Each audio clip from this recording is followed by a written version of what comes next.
టమాటా rice చేస్తున్నాను. ఒక 6 టమాటాలు తీసుకున్నాను. టమాటాలు 6 తీసుకున్నాను. 2 ఉల్లిగడ్డలు సన్నగా తరిగాను. 4 పచ్చిమిర్చి తీసుకున్నాను. వెల్లిపాయ ఒక గడ్డ తీసుకున్నాను. పోపులు వేసుకోవాలి. ఆవాలు, జీలకర్ర, అల్లం, మసాలా, పెరుగు అన్నీ మంచిగా టమాటాలు అయితే సన్నగా తరిగి ఇలా చేసుకొని రైస్ పెట్టేసాను. చూసారా, రైస్ లేస్తున్నా. టమాటా రైస్ అయితే అప్పటికప్పటికి కావాలనుకున్న వాళ్ళకు టేస్ట్ అయితే భలేగా మంచిగా టేస్ట్గా బాగుంటుంది.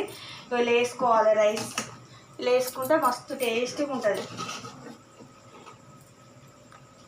ఇక నేను 2 గ్లాసుల బియ్యం తీసుకున్నాను. ఎందుకంటే బాస్మతి బియ్యం కూడా బాగుంటాయి, కానీ నేనైతే సామేశ్వర బియ్యం తీసుకున్నాను. టేస్ట్ అయితే సూపర్. అప్పటికప్పుడు చేసుకోవాలంటే తొందరగా రెడీ అవుతుంది. టమాటా రైస్ రెడీ అయిందండి. ఏమేమి వేసానో చెప్పాను కదా, ఎంత బాగుందంటే వావ్, సూపర్ అంటే టేస్ట్ సూపర్.